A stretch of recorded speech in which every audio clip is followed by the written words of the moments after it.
हर्ष, तुला माहितीये माझा ऍक्सिडेंट कशामुळे झाला होता तो? जर कोणाला माहित असतं ना माझ्या त्या ऍक्सिडेंटला जबाबदार कोण आहे आणि त्याने त्या माणसाचं जर नाव मला सांगितलं असतं ना तर खरं सांगतो त्या माणसाचा मी जीव घेतला असता.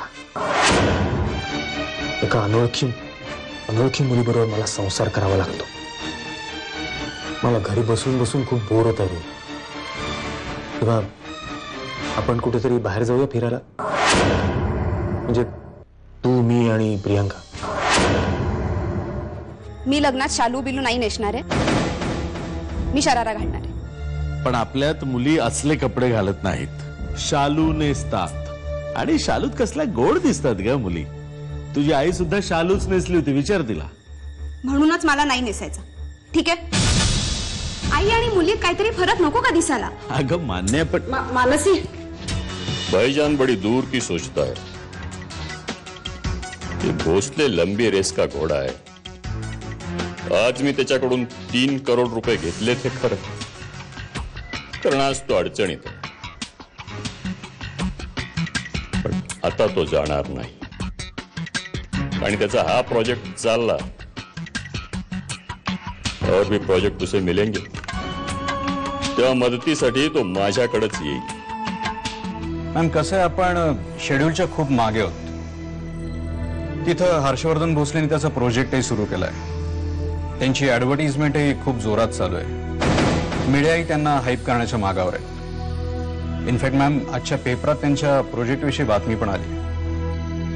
गरिबांचा विचार करणारं आसावरी कन्स्ट्रक्शनचं नवीन प्रोजेक्ट, नंदलाला कॉम्प्लेक्स. काय नाही, तिला लग्नात शालू नको म्हणाली, शरारा घालायचाय. शरारा? हा, म्हणजे ते पण ते आपल्याकडे कसं चालेल? मला वाटतं मी तुझ्या दादांशी बोलून बघते. ते हो म्हणाले तर मग घालू दे की तिला शरारा, नाही का? दादा तर कधीच हो म्हणणार नाही. अरे, आपण विचारून बघायला काय हरकत आहे, बघूया ना. नको आहे, दादा उगाच चिडेल, ओरडेल तुझ्यावर. त्याच्यापेक्षा आपण हे लग्नच कॅन्सल करूया. आमच्या कंपनीने यापूर्वी यापेक्षाही मोठे मोठे प्रोजेक्ट खूप कमी वेळात पूर्ण केले आहेत. हा प्रोजेक्टही लवकरच पूर्ण होईल आणि तोही हर्षवर्धन भोसलेच्या प्रोजेक्टच्या आधी. माझ्यावरती विश्वास ठेव मॅडम. ठीक आहे, मी विश्वास ठेवते तुमच्यावर, पण मी कॉन्ट्रॅक्ट मध्ये घातलेली अट माहिती आहे ना तुम्हाला? I know. जर ते प्रोजेक्ट वेळेत पूर्ण झालं नाही तर कुठल्याही क्षणी ती जागा मी परत घेऊ शकते. याच गोष्टीची आठवण करून देण्यासाठी फोन केला होता. उलट तो तर तुझ्याबद्दल खूप चांगलं बोलला. तो म्हणत होता की मी, तू आणि तो असं कुठेतरी बाहेर फिरायला जाऊया म्हणून. फिरायला नको का?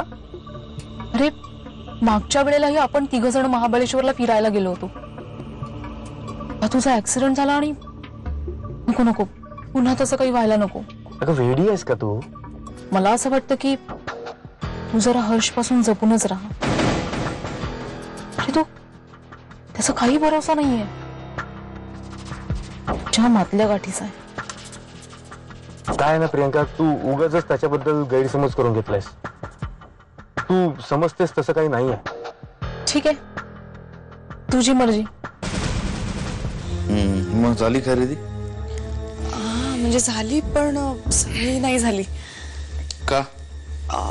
नाही, म्हणजे मानसी जरा मॉडर्न विचारांची आहे ना, त्यामुळे तिला फारशा साड्या म्हणजे. उद्या बोलू. मला झोप आली. Good night.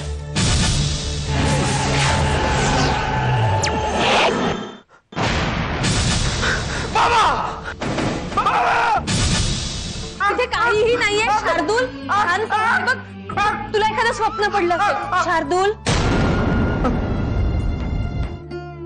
तू शांत हो, मी आहे इथेच आहे.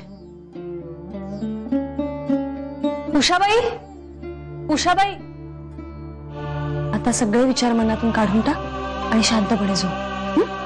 झोप झोप.